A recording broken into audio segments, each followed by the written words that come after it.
Hello friends, कैसे आप सब। मैं हूं कमलेश तिवारी। मेरे इस यूट्यूब चैनल पर आपका हार्दिक स्वागत है। आज हम बात करने जा रहे हैं राजस्थान के परिचय, स्थिति, विस्तार एवं मुख्य भौतिक विभाग।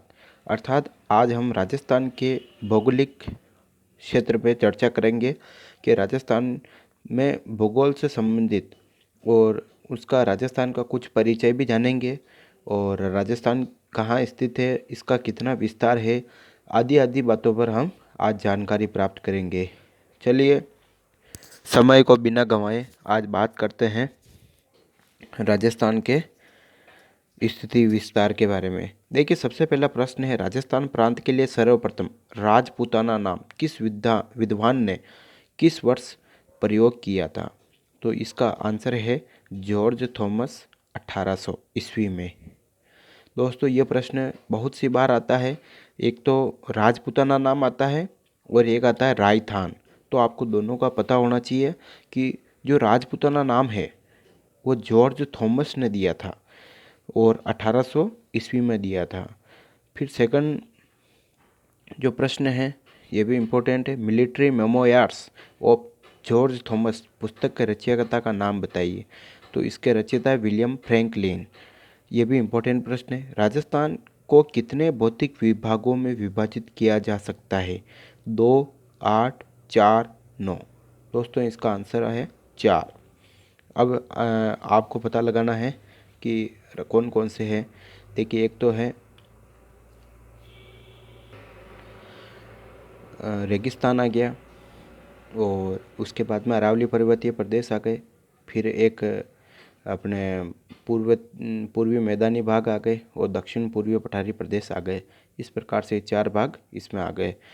फिर चौथा प्रश्न है, निम्न में से कौन सी रेखा राजस्थान से गुजरती है? तो इसका आंसर आपको दे रखा है बी और सी, कर्क रेखा और 70 डिग्री पूर्वी देशांतर रेखा जो जैसलमेर से निकलती है। कर्क रेखा अपने बांसवाड़ा के यहाँ से, बांसवाड़ा डूंगरपुर के यहाँ से होके निकलती है। फिर प्रश्न नंबर 5, राजस्थान को 7 कमिश्नरी संभागों में विभाजित किया जा सकता है, उनके नाम हैं। दोस्तों, आपको राजस्थान के 7 ही जो संभाग है उनके नाम आपको याद होने चाहिए, जैसे जयपुर, जोधपुर, उदयपुर, बीकानेर, कोटा, अजमेर, भरतपुर। ये मैंने याद कर रखे हैं। जयपुर, जोधपुर, उदयपुर, जयपुर, जोधपुर, उदयपुर, बीकानेर, कोटा, अजमेर, भरतपुर। आप भी कोई एक ऐसी ट्रिक संभालिए जिससे आप इसको याद कर सकते हैं। 7 संभाग को आपको याद करना है। फिर 7 जो संभाग है उसके बाद में जो 7 संभाग में कौन कौन से ज़िले इंक्लूड होते हैं उसको भी आपको ध्यान में रखना है। जैसे कि एक छोटा सा प्रश्न बनता है, कोटा जो आ गया, कोटा संभाग में कौन कौन से ज़िले आते हैं? तो जो हाड़ौती का जो क्षेत्र है उसको पूरा देख लीजिए। कोटा, बूंदी, बारां, झालावाड़ ये हाड़ौती क्षेत्र कहलाता है और ये कोटा संभाग भी है। तो कोटा संभाग के अंदर ये चारों जिले आ गए। राजस्थान के कुल कितने जिले ऐसे हैं जिनकी सीमा किसी न किसी दूसरे राज्य को स्पर्श करती है? तो 21, 28, 23 और 13। तो इसका आंसर है 21। और राजस्थान दिवस प्रतिवर्ष कब मनाया जाता है? राजस्थान दिवस मनाया जाता है 23 मार्च को।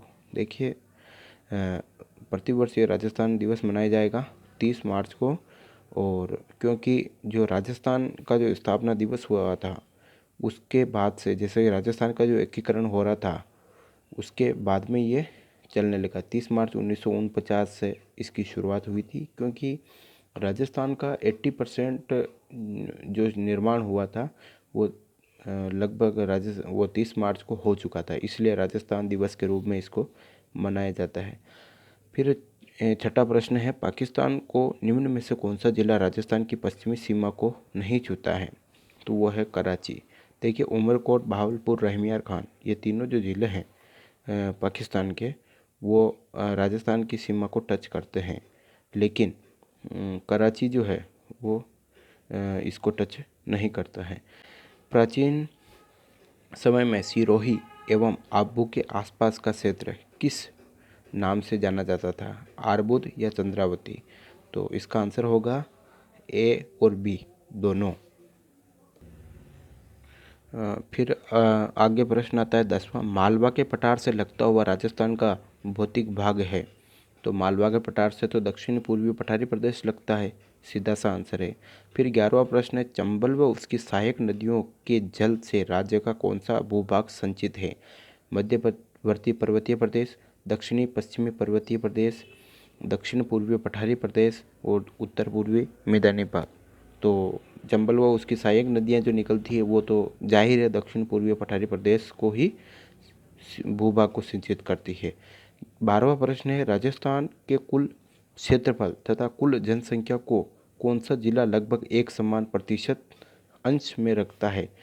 बांसवाड़ा, चूरू, सीकर, सिरोही। तो वो है सिरोही, क्योंकि लगभग इसका घनत्व भी 200 आता है कुल क्षेत्रफल के हिसाब से, और कुल जनसंख्या का घनत्व भी 200 है, और क्षेत्रफल वर्ग किलोमीटर में वो भी 200 आता है। 13वां प्रश्न है, मेवाड़ का शाब्दिक अर्थ क्या होता है? दोस्तों, मेवाड़ का शाब्दिक अर्थ पहला ऑप्शन मलेच्छों से संघर्ष करने वाला, मलेच्छों का मित्र, शत्रु का नाश करने वाला, पड़ोसी से मित्रता करने वाला। तो दोस्तों इसका आंसर होगा मलेच्छों से संघर्ष करने वाला। फिर आता है 14वां प्रश्न, राजस्थान के किस और मालवा का पठार है? तो देखिए, मालवा का पठार वो है दक्षिण एवं दक्षिण पूर्व में स्थित है। देखिए ऑप्शन भी देख लेते हैं। उत्तर पूर्व, देखिए उत्तर और पूर्व के अंदर तो नहीं हो सकता है, पूर्व के अंदर भी नहीं है, और दक्षिण पश्चिम और दक्षिण पूर्व में, क्योंकि ये जो एमपी साइड का जो क्षेत्र लगता है ना, इसको मालवा बोला जाता है। मध्य प्रदेश के जो टच होता है ना, उसको बोला जाता है मालवा। तो ये जो मध्य प्रदेश जो अपने राजस्थान के दक्षिण और दक्षिण पूर्व में स्थित है, इसलिए इसको मालवा या मालवा प्रदेश बोलते हैं, और ये मालवा का पठार यहीं पे है। चलिए 15वें प्रश्न की ओर बढ़ते हैं। राजस्थान के किस भूभाग में भवन निर्माण में प्रयुक्त पट्टी, कातले, स्टोन आदि बहुतायत से निकलते हैं? देखिए, दक्षिण पूर्वी प्रदेश, उत्तरी राजस्थान, पूर्वी मैदानी भाग और दक्षिणी राजस्थान। तो इसका आंसर होगा ए वाला, दक्षिण पूर्वी प्रदेश। 16वां प्रश्न है, राजस्थान का सामरिक दृष्टि से अत्यधिक महत्व है क्योंकि? देखिए, सामरिक दृष्टि का मतलब होता है कि अगर सैनिक की बात की जाए, सैनिकों की बात की जाए, युद्ध की बात की जाए, तो युद्ध संबंधित या सेना संबंधित सैनिक अभ्यास हो गया, या फिर एक इमरजेंसी में जो अगर राजस्थान की जो भूमिका रहेगी अन्य राज्यों की तुलना में, वो किस प्रकार से अपने राजस्थान को एक अत्यधिक महत्व वाला राज्य बना देता है, सामरिक दृष्टि से इसका क्या महत्व है? तो देखिए, पाकिस्तान की पश्चिमी सीमा पर स्थित होने के कारण आक्रमण की संभावना, और खनिजों का अजायबघर होने के कारण उत्तम व आधुनिकतम हवाई अड्डों की स्थिति, या इनमें से कोई नहीं। देखिए, इसमें क्या हो, यहाँ पे अंतर्राष्ट्रीय बॉर्डर भी है, तो खतरा बना का बना रहता है। फिर हम 17 की बात करते हैं। निम्न में से राज्य का कौन सा शहर 23 डिग्री 50 मिनट उत्तरी अक्षांश रेखा के पास के सबसे पास स्थित है? तो देखिए, वो है डूंगरपुर, क्योंकि ये शुरुआती होती है 23 डिग्री 3 मिनट से के 30 डिग्री 12 मिनट तक ये होता है। तो 23 डिग्री 3 मिनट से तो ये देखिए उदयपुर, डूंगरपुर, बीकानेर और बारा। तो इसका आंसर होगा डूंगरपुर। फिर है, बालू का मुक्त मरुस्थलीय क्षेत्र जैसलमेर बाड़मेर का चट्टानी भाग में किस काल की अवसादी चट्टानों का बाहुल्य है? पाषाण युग, टर्शियरी व प्लास्टोसिन युग, मध्य पाषाण या नवपाषाण? तो इसका आपको ध्यान में रखना है टर्शियरी प्लास्टोसिन युग।